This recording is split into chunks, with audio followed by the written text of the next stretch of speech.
Bismillah ar-Rahman ar-Rahim. Dear students, I am your teacher Sayyid Rashid Jalani.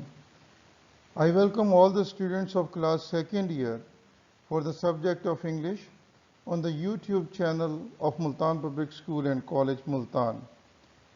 Dear students, as you know, we are studying these days the English textbook 2, which is of modern English prose. The essay under discussion is also taken from the same book, and today our topic of discussion will be on destroying books. It is written by J.C. Squire. Dear students, J.C. Squire was born in England in 1882. He was a Cambridge graduate and got his degree in history. He was a poet, a prose writer, and an editor. He served as an acting editor of New Statesman. Dear students, J.C. Squire earned fame through his essays and poetry.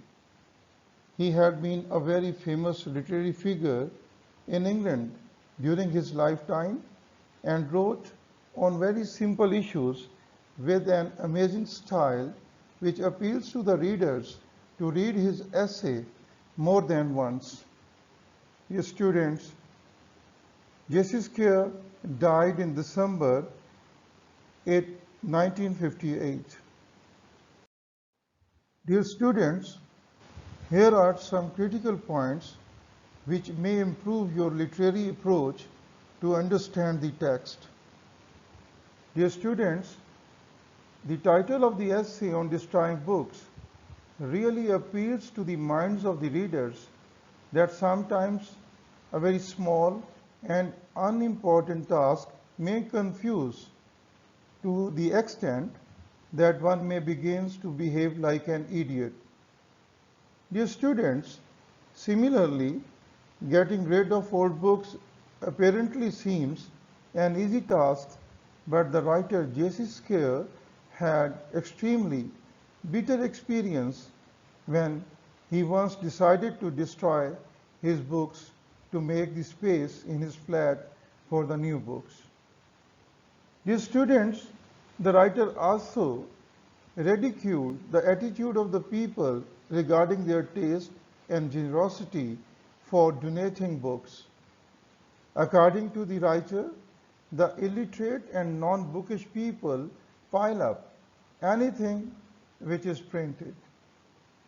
They themselves have no interest in reading. Dear students, the adventure of keeping of all the unimportant, unnecessary, worthless books, the writer found himself in trouble in do or die situation. Dear students, the writer thought this venture of getting rid of books would be a plain sailing for him, but it becomes very painful and troublesome with every passing moment. Dear students, the writer was also trapped into a situation of suspect. He was thinking that his act of throwing sack into the water may be suspected by someone, and if somebody would take a notice of it, he might complain against the writer to the police. Dear students, the writer seemed quite cowardice and timid sort of person, and he also felt himself insulted and humiliated. Dear students, especially at the situation when he had been under great stress of being caught, dear students, he called himself an ass. Dear students, the essay on destroying books begins with the reference of a news published in the paper. It says in the paper that over 2 million volumes have been presented to the troops by the public. It would be interesting to inspect them. Most of them, no doubt, are quite ordinary and suitable, but it was publicly stated that one day that some people were sending the oddest things, such as magazine 20 years old, guides to the Lake District, and back number of Whitaker's Almanac. Dear students, you know Whitaker's Almanac is a book of information. It provides us the information for the coming days, months, and the years. It means all the predictions of the future, these predictions were given in this book. And the people usually keep these books for their personal reasons, but mostly it is the most unpopular books amongst the readers. Dear students, the writer says the people, they got an opportunity to get rid of their unwanted books which they had been piling up in their homes for a very long time, and it was just an opportunity to get rid of them. Dear students, according to the writer, it is not always easy to destroy books. They may not have as many lives as a cat, but they certainly die hard. Dear students, cats are usually very careful animals. They can make a safe passage even in the most difficult situation when their death seems inevitable. Dear students, this difficult situation has also become, for the writer, very suffocating and unbearable. He finds himself near to die.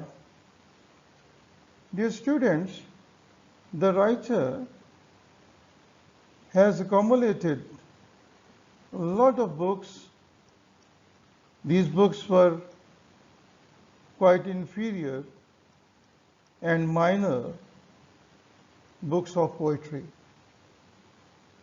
The writer cannot keep this huge heap of books in his flat because he didn't have the room to spare.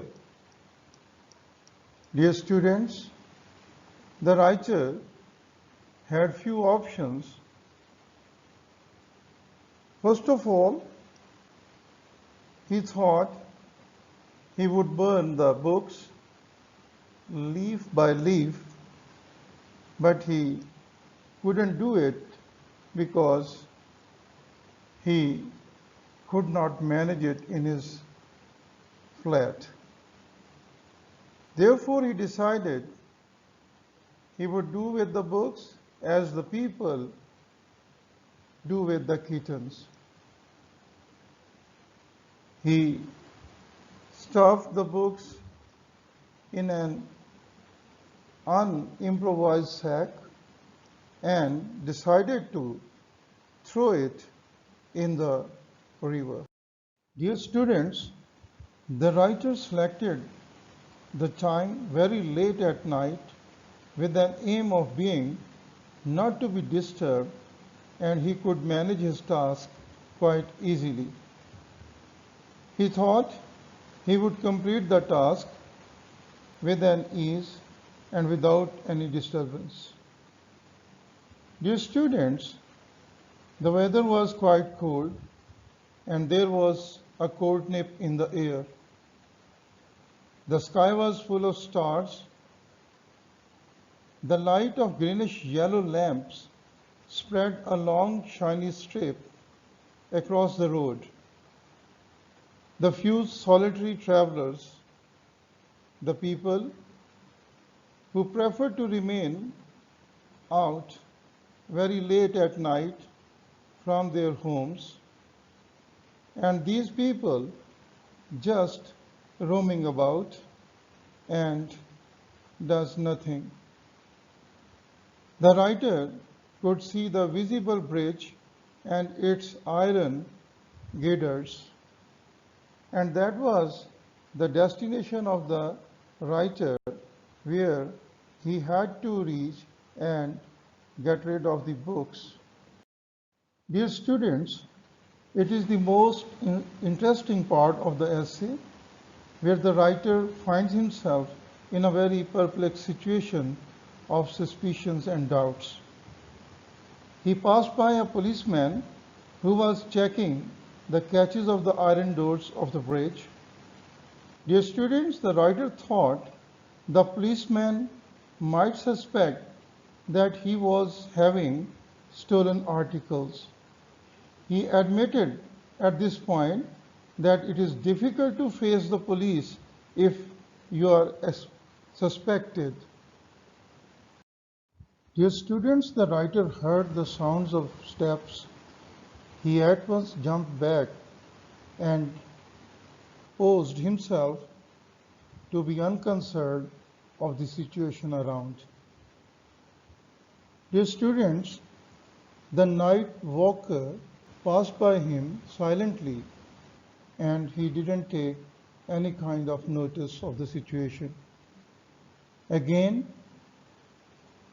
writer tried to muster up the courage and was about to throw the sack into the water.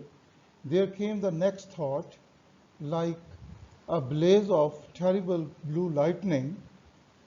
It was the question about the splash of the water, the sound which usually produced when something is thrown into the water. The writer was quite clear that if he had been noticed and suspected as a murderer, he would never make English policemen convinced that it was not a baby but a sack of useless books. Dear students, the writer began taunting himself for his act of sheer cowardice. He began to feel himself insulted. He made him ashamed of by saying, under resolute mask, that you show your friends is there really a shrinking and contemptible coward. If you fail now, you must never hold your head up again. Dear students, it was the turning point when the writer had to take a decision. So he picked up his courage and threw the sack. There was a big splash, but silence fell again and nobody noticed. Dear students, in this essay on destroying book, he felt sorry for the fate of the books which he threw into the water. Dear students, here is an exercise of few questions. These questions are very important for your examination point of view. Please prepare these questions at home and try to make notes of their answers. Dear students, I thank you all for your patient hearing. I pray for your good health and good days for you. Stay home and stay safe. Thanks a lot.